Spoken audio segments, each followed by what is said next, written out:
पथ के द्वारा अब हम ऐसे रास्ते पे चलेंगे जो आपको सफलता की ओर ले जाएगी। हमारा लक्ष्य आपके साथ मिलकर आपको आपकी मंजिल तक पहुंचाना है। इसीलिए हम लेकर आए हैं ऑब्जेक्टिव क्वेश्चनों की सीरीज। इस ऑब्जेक्टिव क्वेश्चनों के माध्यम से हम चाहेंगे कि आप 50 से 50 क्वेश्चन अटेम्प्ट कर सकें। ठीक है, तो इसीलिए आप हमारा साथ दें, हमारे साथ जुड़े रहें, हमारे वीडियोस को देखें। एक एक वीडियो चुन चुन के लाया जाएगा, वो सारे ऑब्जेक्टिव, सारे बुक, जिसके माध्यम से आपका जो डर है कि किसी तरह से मेरा ऑब्जेक्टिव ना छूट जाए, उन सारे डरों को हम दूर करेंगे। जय हिंद प्यारे बच्चों, मैं शशि सर आप सभी के लिए क्लास 10th वाले बच्चों के लिए विशेष करके लेकर आया हूँ एजुकेशन क्लब के प्लेटफॉर्म पर पूरे ही ऑब्जेक्टिव क्वेश्चनों की सीरीज। इस सीरीज में सबसे पहले हम हिस्ट्री को कवर करेंगे, उसके बाद पॉलिटिक्स को, ज्योग्राफी, इकोनॉमिक्स, सारे, फिर साइंस भी होगा, हिंदी भी होगा, और इस तरह से हम सारे सब्जेक्ट के ऑब्जेक्टिव को क्लियर करेंगे ताकि आपका एक भी ऑब्जेक्टिव नहीं छूटे। उम्मीद है कि आप इस सीरीज में हमारे साथ बने रहेंगे। तो चलिए बिना समय गवाए, बिना ज्यादा टेंशन लिए हुए, एकदम कूल होकर पढ़ना है, बिल्कुल चिंता नहीं करना है। विश्वास रखिए, आप इस चीज को 2 और 3 बार देखेंगे तो आपका मोबाइल आपके लिए वरदान बन जाएगा। ठीक है, आपके माता पिता भी आपसे नाराज होंगे कि मोबाइल का तुम मिस यूज करते हो, इससे करते हो। अब हम इसके सही उपयोग का समय आ गया है, तो चलिए हम और आप मिलकर के इसका सही उपयोग करते हैं, इस ऑब्जेक्टिव के सीरीज को पूरी तरीके से सुनकर, समझकर और साथ साथ याद करके। तो चलिए हम शुरू करते हैं। सबसे पहला जो प्रश्न है इसमें, सन 1870 में फ्रांस और प्रसा के बीच एक युद्ध हुआ था, वो कहाँ हुआ था? सबसे पहला प्रश्न है, कहाँ हुआ था? सेडोन में हुआ था, सेडोवा में हुआ था, साइडाइन में हुआ था, साइडाइन में, या फ्रैंकफर्ट में हुआ था? तो ये चारों स्थान, ये युद्ध कहाँ हुआ था आप सोचिए और मेरे आंसर से उसको मैच कीजिए। तो ये युद्ध हुआ था सेडोन में। कहाँ हुआ था? सेडोन में। फ्रांस और प्रसा के बीच युद्ध कहाँ हुआ था? सेडोन में। किस युद्ध के बाद जर्मनी का एकीकरण हुआ? किस युद्ध के बाद जर्मनी का एकीकरण हुआ? तो यहाँ पे है क्रीमिया का युद्ध, सेडोवा का युद्ध, प्रसा डेनमार्क का युद्ध, और अंतिम है सेडोन का युद्ध। तो जर्मनी का एकीकरण जो हुआ था किस युद्ध के बाद? तो वो युद्ध था सेडोन का युद्ध। ठीक है, सेडोन का युद्ध। अगला प्रश्न है, यूरोप का मरीज किसे कहा जाता है? तुर्की, इटली, इंग्लैंड या फ्रांस? तो इसका आंसर है तुर्की इज द राइट आंसर। आइए, यंग यूरोप का संस्थापक कौन था? मेजनी, गैरीबाल्डी, विक्टर इमैनुअल या मुसोलिनी? ये 4 ऑप्शन आपके हैं, आप एनालिसिस कीजिए कि कौन सा आंसर जो कि आपने पढ़ा था, अगर याद है तो अच्छी बात है, नहीं तो मैं डायरेक्ट बताने वाला ही हूँ। ये है मेजनी। कौन है? यंग यूरोप के संस्थापक है मेजनी। यंग यूरोप के संस्थापक मेजनी। ठीक है, चलिए अगले प्रश्न की ओर। हमारा अगला प्रश्न है कि टीपू सुल्तान शासक थे कहाँ के? मैसूर, शिमला, कश्मीर या इनमें से कोई नहीं? मैसूर जो कि कर्नाटक में पड़ता है, तो इसका राइट आंसर, शिमला कहाँ पड़ता है? शिमला पड़ता है हिमाचल प्रदेश में, और कश्मीर तो भाई जम्मू कश्मीर है। तो इसका राइट आंसर है Mysore is the right answer. Tipu Sultan शासक थे, कहाँ के थे? मैसूर के थे, अर्थात मैसूर के, कर्नाटक के स्थान विशेष मैसूर के। गैरीबाल्डी पेशे से क्या था, यानी किस तरह का वो कार्य करता था? सिपाही, किसान, जमींदार या नाविक? तो आपको यदि ध्यान हो तो अच्छी बात है, नहीं तो आप डायरेक्ट आंसर याद कर सकते हैं, नाविक ही सही आंसर है। फ्रैंकफर्ट की संधि पर हस्ताक्षर कब हुआ? 1863, 64, 71 या 72? फ्रैंकफर्ट की संधि कब हुई थी? तो आपको यदि ध्यान हो तो अच्छी बात है, नहीं तो 1871 को याद कर ही लीजिए। फ्रैंकफर्ट संधि के प्रश्न को कई बार पूछा गया है, इसलिए 1871 का जो कालखंड है वो फ्रैंकफर्ट की संधि के हस्ताक्षर का साल है। 1871 में कौन सी संधि हुई थी? देखिए क्वेश्चन को कैसे पलटा जाता है, कहीं पे संधि को और संधि पूछ करके डेट पूछा जाता है, तो कहीं डेट पूछ करके संधि को। तो इसको तो डायरेक्ट आप मार सकते हैं कि फ्रैंकफर्ट की संधि इसका सही और सबसे बेस्ट आंसर है। ठीक है, 1830 की क्रांति के बाद फ्रांस में किस प्रकार का शासन स्थापित हुआ, यानी शासन की कौन सी प्रणाली स्थापित हुई? क्या वो संघीय शासन व्यवस्था थी, संवैधानिक राजतंत्र था, गणतंत्र था, या अधिनायकवाद था? तो इसका आंसर क्या होगा? इसका आंसर हो जाएगा गणराज्य। गणराज्य के रूप में शासन स्थापित हो गई। कब? 1830 की क्रांति के बाद फ्रांस में किस प्रकार का शासन हुआ? तो गणराज्य के तौर पे शासन व्यवस्था आरंभ हुई। अगला प्रश्न जो हमारा है वो है कि जर्मनी के एकीकरण के लिए कौन उत्तरदायी था? क्या वो कॉनकावर के सहयोग से हुआ, बिस्मार्क, गैरीबॉल्डी या मेजनी? आपके पास सभी ऑप्शन यहाँ उपलब्ध है, काउंट काबुल, बिस्मार्क, गैरीबॉल्डी या मेजनी। तो जर्मनी का एकीकरण बिस्मार्क, जर्मनी का एकीकरण बिस्मार्क। तो यहाँ आप देखिए, रिलेट कीजिए थोड़ा सा, म में भी रहा है और ख में भी रहा है, तो आप र को संदर्भित करके भी आप याद रख सकते हैं कि जिसके ऊपर र की मात्रा होगी वो जर्मनी के एकीकरण का नायक होगा। ये याद रखने के लिए योग्य है, अगर आप याद रख सके तो ठीक है, नहीं तो आपको डायरेक्टली याद रखना ज्यादा बेटर होगा। इटली के एकीकरण में निम्न में से किसका संबंध नहीं है? यानी कौन ऐसे तीन है जो इटली के एकीकरण के नायक थे, बाकी एक जिनका इटली से कोई संबंध उस तरह का नहीं रहा? तो इसमें पूछा जा रहा है कि संबंध नहीं है, तो बिस्मार्क महोदय जो है उनका संबंध जर्मनी से है। तो शेष बच गए मेजरी, काउल और गैरीबॉल्डी, इनका संबंध इटली के एकीकरण से है। इटली और जर्मनी के एकीकरण के विरुद्ध निम्न में से कौन था? यानी कौन चाहता था कि इटली का एकीकरण नहीं हो, इटली का एकीकरण नहीं हो? क्या वो इंग्लैंड था, रूस था, ऑस्ट्रिया था या वर्षा था? कौन था? तो maybe final answer is the Austria. Austria ही था जो चाहता था कि इटली और जर्मनी का एकीकरण नहीं हो। जर्मनी के एकीकरण का प्रमुख वास्तुकार कहने का मतलब है जिसने कल्पना की कि भाई जर्मनी का एकीकरण होना चाहिए। क्या वो मेजनी था, गैरीबॉल्डी था, लेनिन था या बिस्मार्क था? तो जर्मनी को मैंने अभी रिलेट करके दिखाया आपको जस्ट ऊपर वाले प्रश्न में। तो जी हाँ, प्रश्न के टाइप अलग है, यहाँ उत्तरदायी है तो यहाँ वास्तुकार है। तो बिल्कुल प्रश्न का पूछने का तरीका अलग है मगर आंसर तो वही सेम ही है कि जर्मनी के एकीकरण का प्रमुख वास्तुकार बिस्मार्क ही होगा। आइए फ्रैंकफर्ट की संधि देखिए, फिर से फ्रैंकफर्ट की संधि, यानी यहाँ भी दिखाया जा रहा है कि ये 2 बार पूछा गया है, तो पुनः आया है तो पुनः जवाब भी देंगे, भागेंगे थोड़े ही। 1871 याद कर लेंगे। चलिए अगला प्रश्न, जेलवेरिन संबंधित किससे? क्या ये क्रांतिकारियों से संबंधित था, व्यापारियों से संबंधित था, विद्वानों से संबंधित था या पादरियों से संबंधित था? तो जेलवेरिन का संबंध किस चीज से था? 4 option, right answer is the व्यापारियों से। किससे था? व्यापारियों से। जेलवेरिन का संबंध व्यापारियों से। जेनेवा संधि कब हुई? जेनेवा संधि कब हुई? जेनेवा की संधि कब हुई ये पूछा जा रहा है। 54 में, 52 में, 1950 में या 1985 में? तो जेनेवा की संधि का उत्तम सही आंसर है 1854। 1854 में ही जेनेवा की संधि हुई थी। ठीक है, जेनेवा की संधि कब हुई थी? 1854 में। चलिए, काउंट काबुल को विक्टर इमैनुअल ने किस पद पर नियुक्त किया? काउंट काबुल को विक्टर इमैनुअल ने, यानी विक्टर इमैनुअल ने किसे रखा था? काउंट काबुल को किस पद पे रखा था? क्या भाई तुम मेरे यहाँ इस पद पे आसीन हो जाओ? क्या वो सेनापति का पद था? क्या वो फ्रांस के राजदूत का पद था, प्रधानमंत्री का या गृह मंत्री का पद था? तो यदि आपको ये ध्यान है तो आप टिक लगाएं या सोच ले दिमाग में कि कौन सा था। तो ये प्रधानमंत्री का ही पद था। वियना सम्मेलन हुआ था, वियना सम्मेलन कहाँ हुआ था? कब हुआ था? क्या वो 1815 में हुआ था, 1848 में हुआ था, 1870 में हुआ था या 1871 में हुआ था?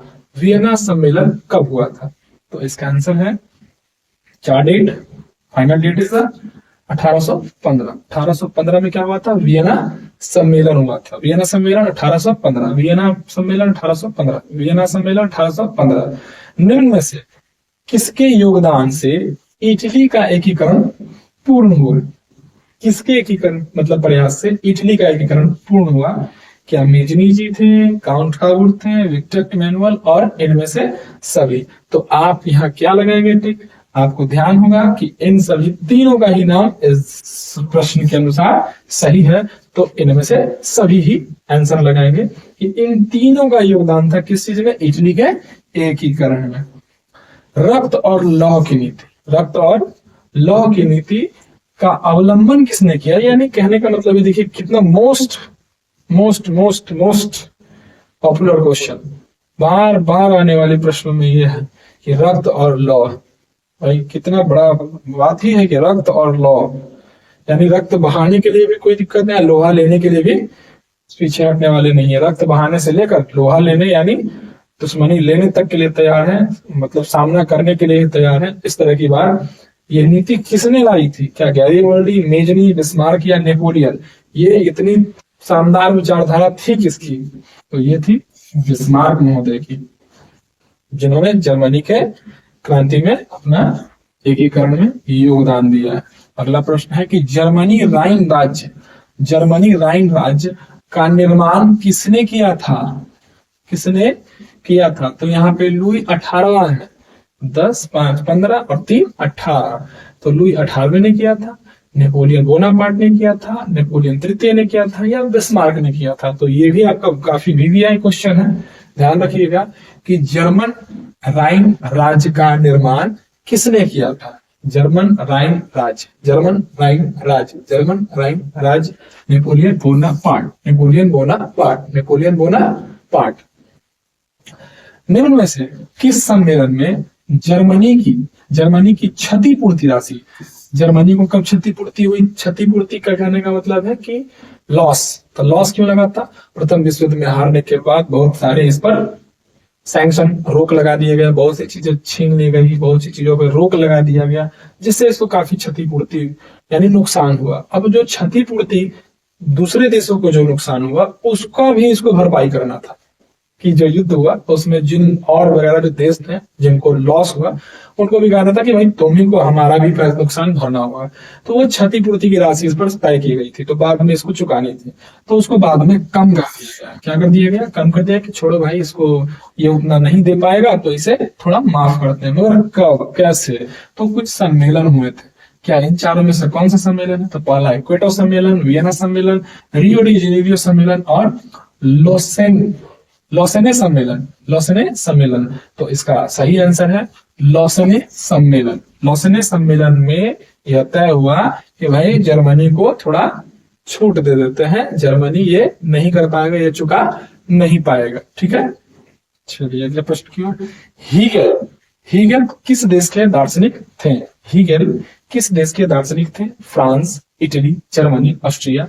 2 सेकंड, आप जल्दी से इसका जवाब दें। तो इसका आंसर है जर्मनी। मेरे जवाब देने का मतलब है कि अपने आप में इसका जवाब आप सोच के रख लें। वियना कांग्रेस का मुख्य उद्देश्य क्या था? ये जो वियना कांग्रेस की जो बैठक हुई थी उसका उद्देश्य क्या था? गणराज्यों की पुनर्स्थापना करना, लोकतंत्रों को पुनर्स्थापित करना, राजतंत्रों को पुनर्स्थापित करना, या इनमें से कोई नहीं।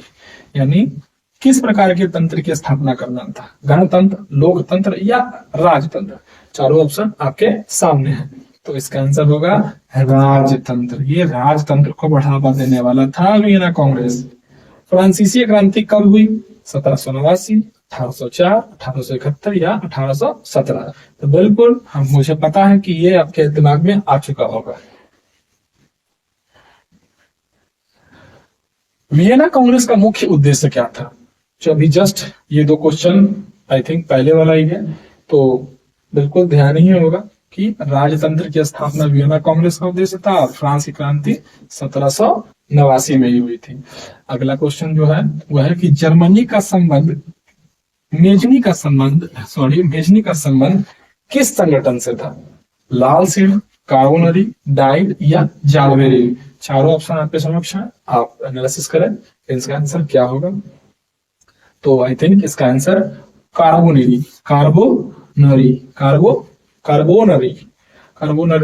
मेजनी का संबंध कार्बोनरी नाम के संगठन से था। राष्ट्रीय आंदोलन का केंद्र जेना विश्वविद्यालय कहाँ स्थित है। जेना विश्वविद्यालय कहाँ है? क्या ये इटली में था, जर्मनी में था, रूस में था या ग्रेट ब्रिटेन में था? तो आपका आंसर क्या होगा? आपका आंसर होगा जर्मनी। कहाँ? जेना विश्वविद्यालय जो राष्ट्रीय मतलब जर्मनी में राष्ट्रीय आंदोलन का ये केंद्र था। जर्मनी के ये केंद्र के तौर पे था, वहां पर से ही आंदोलन का जितनी भी गतिविधियां थी वो सब चल रही थी। चलिए ठीक है। कोसुत कोसुत कोसुत कोसुत का संबंध किस देश से है? कोसुत का संबंध किस देश से है? ऑस्ट्रिया, यूनान, पोलैंड या हंगरी? ऑस्ट्रिया, यूनान, पोलैंड या हंगरी? कोसुत का संबंध किस देश से है? तो ये देश है जी हंगरी। ये कौन सा देश है? हंगरी। कोसुत का संबंध। यूरोपीय सभ्यता का पालना किसे कहा जाता है? यानी यूरोपीय सभ्यता को बचा के रखने वाला। पालना इन सेंस यूनान, पुर्तगाल, इंग्लैंड या पोलैंड? तो यूनान इज द राइट आंसर। प्रथम जिनेवा कन्वेंशन कब हुआ था? प्रथम जिनेवा कन्वेंशन यानी बैठक कब आयोजित की गई थी? 1854, 1864, 1874 या 1884? आपका इसका आंसर क्या होगा? आपका इसका आंसर हो जाएगा 1864। 1864 में प्रथम जिनेवा कन्वेंशन हुआ था। प्रथम जिनेवा कन्वेंशन कब हुआ था? 1864। अगला प्रश्न है कि इटली का एकीकरण कब पूर्ण हुआ? Very important question. 1861, 1871, 1720 या 1817? ये चारों ऑप्शन आपके समक्ष है। अब इसका आंसर क्या हो जाएगा? तो इसका आंसर हो जाएगा 1871। 1871 इसका राइट आंसर है। चलिए अगले प्रश्न की ओर चलते हैं कि लुई फिलिप्स किस देश के शासक थे? लुई फिलिप्स किस देश के शासक थे? Germany, France, Austria, Italy? Louis Philips कहाँ के शासक थे? याद है?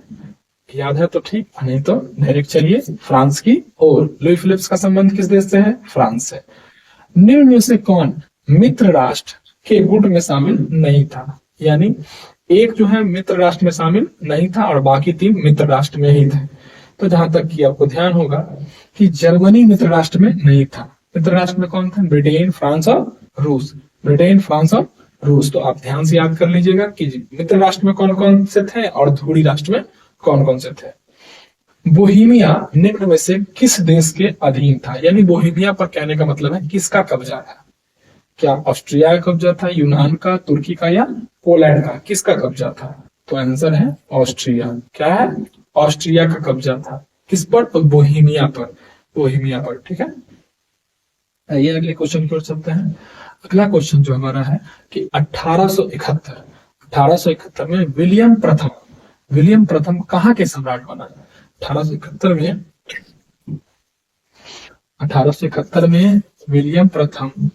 विलियम प्रथम कहाँ का बना? कहाँ का सम्राट बना? इटली का, इंग्लैंड का? इटली का, इंग्लैंड का या इटली, इंग्लैंड, जर्मनी या पोलैंड का? क्वेश्चन आपके दिमाग में छपते चला जाना चाहिए ताकि आपको याद हो सके। तो फिर से पढ़ते हैं। 1881 में विलियम प्रथम कहाँ का सम्राट बना? इटली, इंग्लैंड, जर्मनी या पोलैंड? तो आपका आंसर क्या है ये सोच लीजिए। फिलहाल ये आंसर मेरे पास तो है जो जर्मनी ही है। लुई 16वां को फांसी कब दी गई?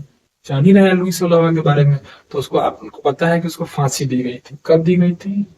1748, 1793, 1798 या 1854? तो इसका आंसर है 1793। 1793।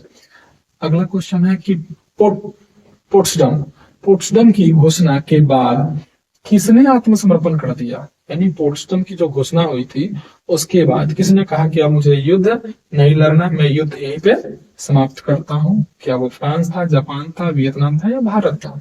तो इसका आंसर है जापान। सार्डिनिया का राजा कौन था? विक्टर इमैनुअल, नेपोलियन, चार्ल्स 10, इनमें से कोई नहीं। सार्डिनिया का राजा कौन था? सार्डिनिया का राजा कौन था? सार्डिनिया का राजा विक्टर इमैनुअल था। विक्टर इमैनुअल था। अगला लास्ट प्रश्न है और आपसे अनुरोध है कि आप इसको दोबारा बिल्कुल रिवीजन कीजिएगा और आने वाली सीरीज पर भी बिल्कुल फोकस कीजिएगा और उसको बार बार रिवीजन कीजिएगा, अपने दोस्तों तक भी से शेयर कीजिएगा ताकि उनको भी हेल्प हो सके।